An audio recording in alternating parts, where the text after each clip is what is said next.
What tactics allow a hospital to reduce a 5,000 bill for a common man like me to just 500? I believe this kind of corruption occurs daily in at least 25 to 40% of healthcare settings.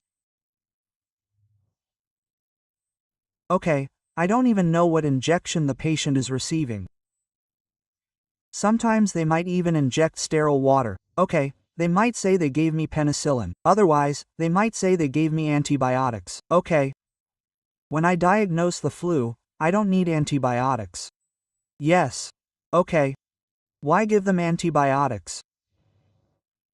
If these people are in insurance, like CGHS, or state government agency insurance, the understanding is that the higher the number of antibiotics needed, the more remuneration the hospital can get.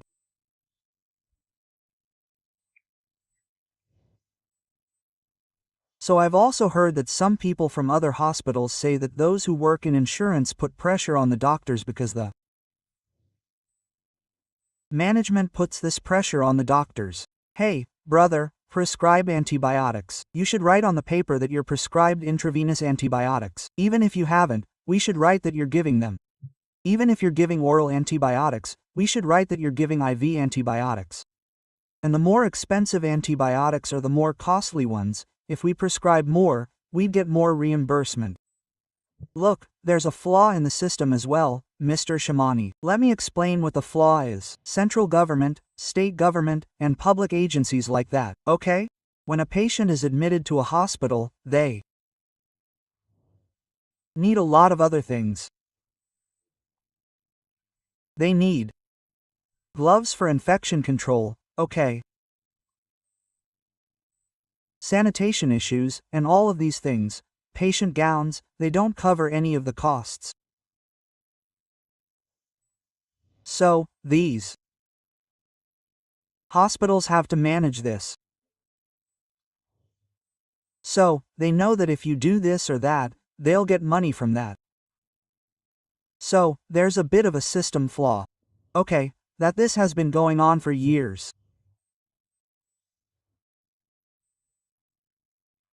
So I think if we all sit together and formulate proper policies on such matters, I feel strongly that by making these policies, we can reduce the corruption that occurs.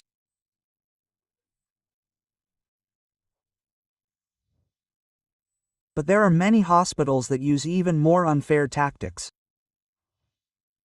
Yes, absolutely, I sell to people from there. The medical representatives and the medical doctors who work there, or the financial approvers who work there. I remember 4 years ago when our insurance manager came and told our management committee, "Sir, this is the only hospital in all of Telangana and Andhra that doesn't bill for antibiotics, etc. We have a digital system.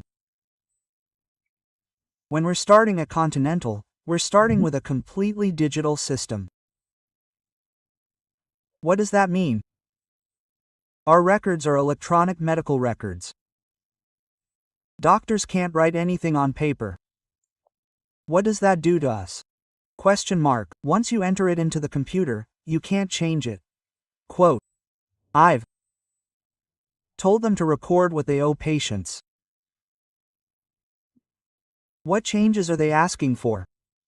He said, "No, create a file on another piece of paper." It was written on the back of the file that the paper would be used. I kicked him out of the room. Then you brought me a message like this, and I was under a lot of pressure. They were saying that 99% or 100% of hospitals in our area do this, and we're getting pressure from those who pay us, asking why we're not doing this. So, this is a systemic problem. We need to study this properly and fix it simply. We need to fix it simply. We need to pay where we need to pay. We need to reduce where we need to pay. When this is done, the system will become good. But do you think some hospitals use unnecessary tests? Yes. Just to increase bills? Yes. What unnecessary tests should we avoid? Yes. This problem isn't just in India. I've lived in America for over 40 years. Yes, so, okay, it happens there too. But there's a difference. What? In America, it's because of legal fear. If we miss a diagnosis because we don't do this, we could face a lawsuit against the practice of misconduct. Okay. So, that requires running around to lawyers for 3 years. Sometimes their expenses run into lakhs. So, that fear is why we call American medicine defensive medicine.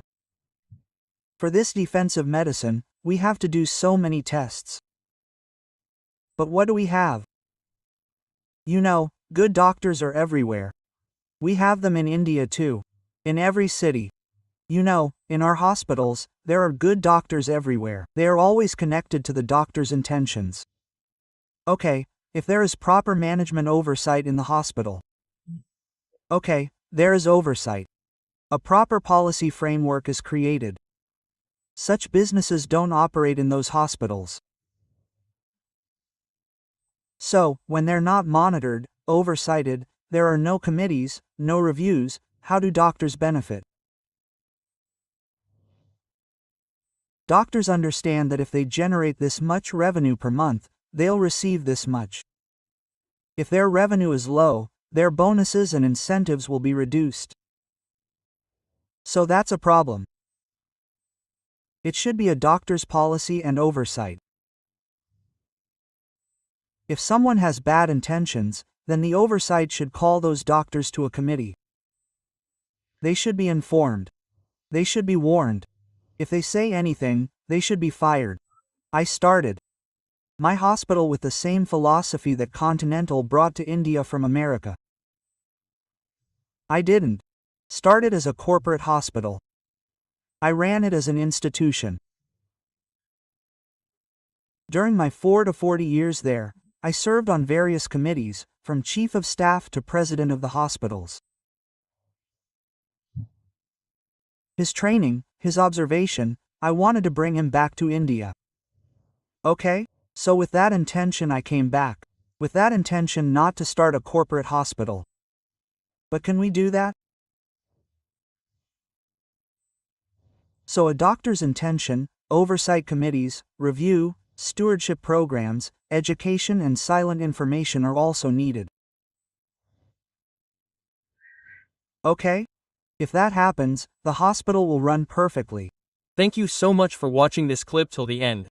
If you want to see more such clips, then subscribe to the Rajman Clips channel.